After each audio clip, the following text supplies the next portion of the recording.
અંત છે પ્રાગ ભાવનો આદિ શું ગણવું? તો મીમાંસકોએ પ્રશ્ન ઉઠાવ્યો છે કે ભાઈ અભાવને મેં સ્વતંત્ર પદાર્થ માનશું તો જે પદાર્થ હોય એનો અભાવ હોય, તો અભાવ પણ જો પદાર્થ હોય તો અભાવનો અભાવ હોવો જોઈએ.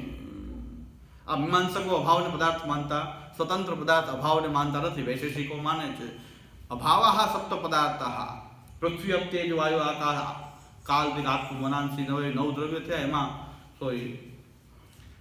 દ્રવ્ય ગુણ સામાન્ય કર્મ, દ્રવ્ય ગુણ કર્મ સામાન્ય વિશેષ સમવાય અભાવ સપ્ત પદાર્થાહ. આ સપ્ત પદાર્થો છે. તો દ્રવ્ય ગુણ કર્મ સામાન્ય વિશેષ સમવાય અને અભાવ.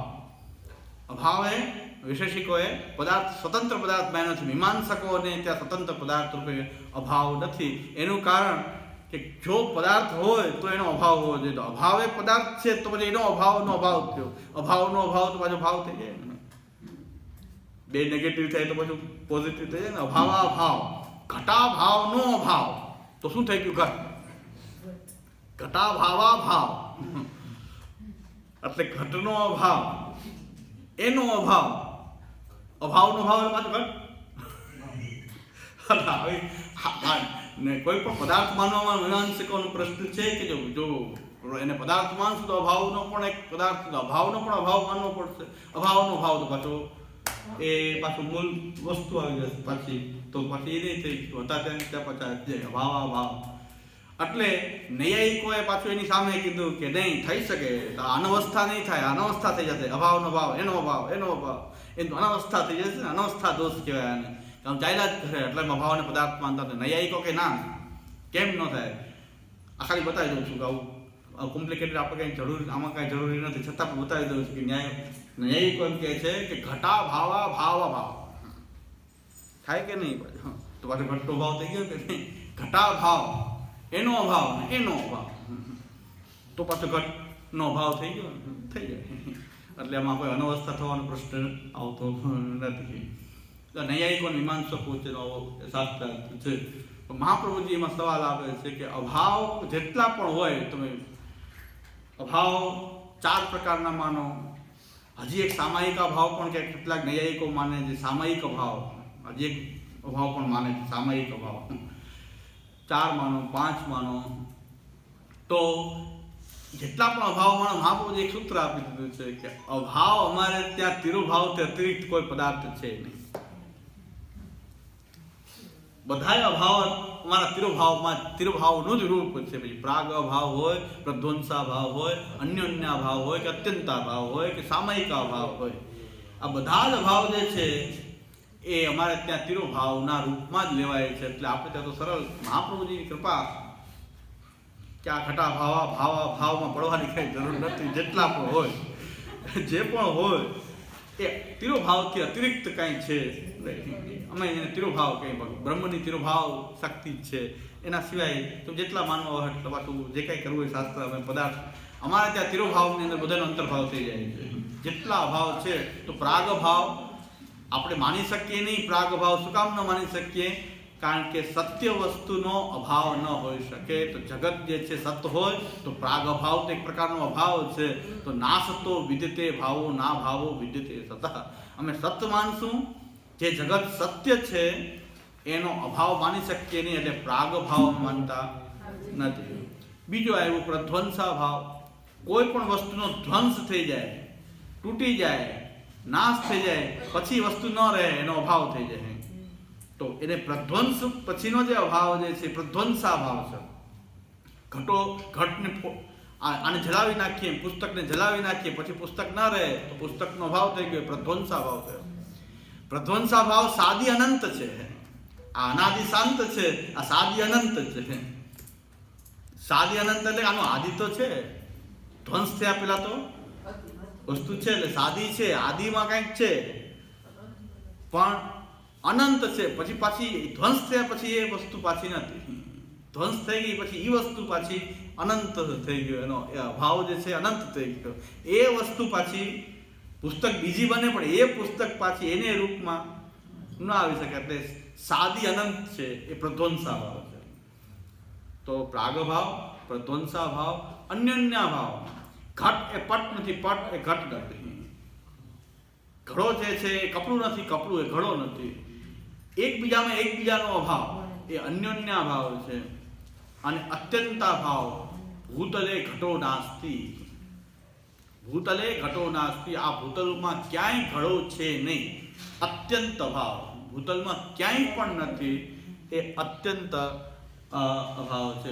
ભૂતલે ઘટો નાસ્તિ, અત્યંતા ભાવ. એને અત્યંતા ભાવ કહેવામાં આવ્યો છે. છતાં પણ અત્યંતા ભાવની અંદર પણ એમ કે ભૂતલે ઘટો નાસ્તિ એમ તમે જે કહી રહ્યા છો, અત્યંતા ભાવ એ કેવી રીતે સિદ્ધ થશે? ભૂતલ પર ઘટતો ક્યાંક તો છે જ ને. ભૂતલે ઘટો નાસ્તિ, તો ઘટ રહે ત્યાં સુધી શું થશે? તો કે સમવાય સંબંધથી, ભૂતલ સાથે સમવાય સંબંધથી ઘડો ક્યારે હોય નહીં. ભૂતલમાં સમવાય સંબંધથી, સમવાય એટલે કે ક્યારે છૂટો ન પડે એવો સંબંધથી ઘડો રહેતો નથી. એવો ન્યાયિકો જવાબ આપે છે કે ભાઈ ભૂતલે ઘટો નાસ્તિ, અત્યંતા ભાવ તો સિદ્ધ થાય નહીં, ઘડા તો હોવાના છે જ બીજા તો. ભૂતલે ઘટો નાસ્તિ તો ઘડા તો છે, બીજા તો હોય. તમે કે આ તો અત્યંતા ભાવ ક્યાંય સિદ્ધ થાય એ વાત નથી. તો ના, સમવાય સંબંધે ના, એક સમવાય એક સંબંધ છે. સમવાય નિત્ય, જે નિત્ય જોડાયેલો સંબંધ છે એને સમવાય કહેવાય છે. સમવાય સંબંધ છે, નિત્ય, ક્યારેય છૂટો ન પડે. તો ભૂતલ સાથે ક્યારેય છૂટો ન પડે એવા સંબંધથી ઘડો ક્યારે રહેતો નથી. એને કહેવાય છે ભૂતલે ઘટો નાસ્તિ. એને અત્યંતા ભાવ કહેવાય છે. એ અત્યંત ભાવ છે. અને અમુક કાળમાં ઘડો નથી એ સામયિક અભાવ અમુક નૈયાયિકોએ માન્યો છે. સામયિક અભાવ અમુક સમયમાં નથી. પ્રાગભાવ પ્રદ્વંસાભાવ છે એ કાળકૃત તો છે, તો સામયિક એ કાળકૃત નથી. એ પ્રાગભાવ પ્રદ્વંસાભાવ એ કાળકૃત અભાવ છે.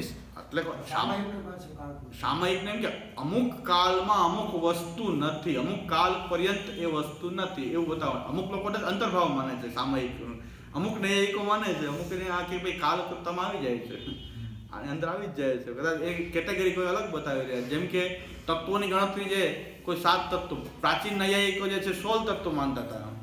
પ્રમાણ, પ્રમેય, સંશય, પ્રયોજન, દ્રષ્ટાંત, સિદ્ધાંત, અવયવ, તર્ક, નિર્ણય, વાદ, જલ્પ, વિતંડા, હેત્વાભાસ, છલ, જાતિ, નિગ્રહતા, આ 16 પદાર્થ માનતા હતા.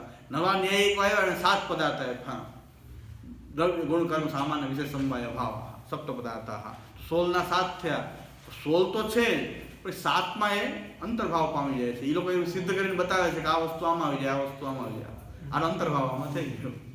જે મહાપ્રભુજી પણ કરે છે આવું કે 28 તત્વ માનીએ છીએ, એમાં વિશેષ જે તત્વો જે છે 28 તત્વોથી વિશેષ કોઈ તત્વ હોય અમારે ત્યાંની અંદર અંતર્ભાવ. અભાવ જે છે એ અમારા અંદર પદાર્થ નથી. 28 થી 29 અભાવ નથી, એ તિરુભાવ અંતર્ગત આવશે. સર્વ તિરુભાવની અંદર જ આવ્યું છે. આ રીતે સામયિક અભાવ બતાવવાવાળા જે છે એવા કોઈ નૈયાયિક કોઈ કેટેગરી બતાવે કે અમુક કાળ પર્યંત અમુક વસ્તુનો અભાવ છે. અત્યંતા ભાવની અંદર પાછું સામયિક ના રૂપમાં અમુક સમય પૂરતો જ છે એવું નિર્દેશ કરવા માટે સામયિક અભાવ માયનો છે. સામયિક અભાવ માયનો છે ક્યાંય. એટલે આ અહીં તો એટલું જ કીધું કે પ્રાગ ભાવ આદિ ચતુષ્ટય 4 પ્રકારના અભાવ જે છે અહીં માનવામાં આવતા, આપણે ત્યાં માનવામાં આવતા નથી. કારણ કે આ જગત સત્ય હોય તો એનો અભાવ જ ન હોઈ શકે. પછી અભાવના જેટલા પ્રકાર હોય બધા લાગુ પડતા નથી. કેમ નથી પડતા? બ્રહ્માત્મકત્વાત, બધું બ્રહ્મ છે, બ્રહ્મ નિત્ય છે, સત્ય છે, તો તિરુભાવ જ હોઈ શકે એનો. અને કેવી રીતે ન હોઈ શકે એટલે આગળ આપણે જોશું. હવે આગળ બતાવે છે લાલુ ભટ્ટજી કે ભાઈ પ્રધ્વંસા ભાવ, પ્રાગ ભાવ, અત્યંતા ભાવ. અત્યંતા ભાવ સમજાણો કે સમવાય સંબંધે ભૂતલે ઘટો નાશથી. સમવાય સંબંધથી ક્યારેય છૂટો ન પડી શકાય એવો સંબંધ ભૂતલ અને ઘટનો નથી. એ અર્થમાં ભૂતલે ઘટો નાશથી સમવાય સંબંધે. એટલે અમુક વસ્તુની ક્લેરિટી કરવા માટે ન્યાયશાસ્ત્રમાં વિશેષણો ઉમેરાતા જાય. સમવાય સંબંધે ન ભૂતલે ઘટો નાસ્તિ એમ ઉમેરતા ઉમેરતા કંઈક લક્ષણ બનતું હોય છે. એવમ સતી, એવમ સતી, એવમ સતી, તો એવી રીતે થતાં થતાં એક લક્ષણો ન્યાયમાં બનતા હોય. એટલે ઘણીવાર એવું થાય કે સાવ ન સમજાતું હોય તો એ સાંભળેલું વ્યર્થ જતું નથી, પણ એ બધું બહુ પાછું ઉપયોગી થઈ જાય છે. કે 7 દિવસ ન્યાયનો ક્લાસ એટેન્ડ કર્યો. પૂજ્ય સરદારે આ કાર્યક્રમ બાળકો માટે રાખ્યો હતો કે બાળકો ભણે. પછી વૈષ્ણવ તો આ પછી પેલા બાળકો, આચાર્ય બાળકો જે છે શાસ્ત્રો ભણે એવા પ્રયોજનથી જુનાગઢમાં જ હતું. એટલે બાકી બહાર જવું તકલીફ થાય. જુનાગઢમાં જ આ હતું આ સેમિનાર. લગભગ 25 વર્ષ પહેલાં હશે. 25 વર્ષ પહેલાં. પછી તો આખું વાતાવરણ અલગ જ છે. 25 વર્ષ પહેલાં આવા નૈયાયિક, સારામાં સારા નૈયાયિક કે બધા અલગ અલગ શાસ્ત્રી રાખીને ભણી ન શકે તો એક જ જગ્યાએ અમુક દિવસોમાં સારા વિદ્વાનોને બોલાવી અને બધા અભ્યાસ કરવો, પણ કાંઈ સમજાવવું તો જોઈએ.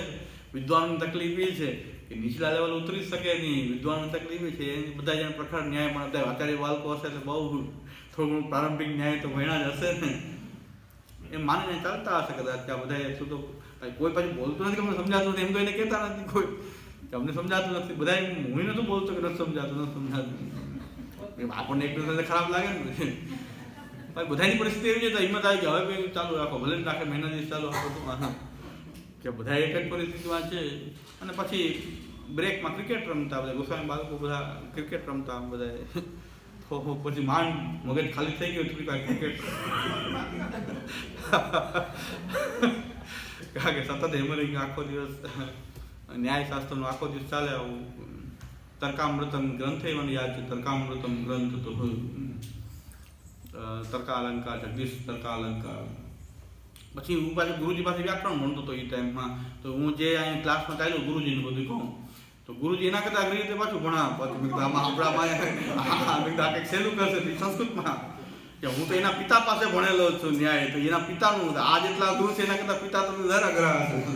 તો અમારા ગુરુજી કહે તો આ જે ન્યાયિક આવ્યા છે અત્યારે એના પિતા પાસે કે હું ભણેલો છું, તો એને સંસ્કૃતમાં પાછી એને એ બધું વસ્તુ પાછી સંસ્કૃતમાં ભણા કે આ તો બધું બહુ સહેલું છે, તમને કેમ ન સમજાય?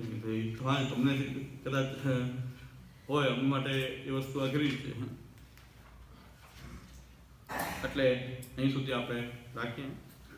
એટલે હવે અન્યોન્ય ભાવનું નિરાકરણ આગળ ચાલુ પછી આ ત્રણ ભાવ તો આપણે જોયા કે રાગ ભાવ, પ્રધ્વંસા ભાવ, અન્યોન્ય ભાવ, અત્યંત ભાવ, અન્યોન્ય ભાવનું નિરાકરણ આગળ.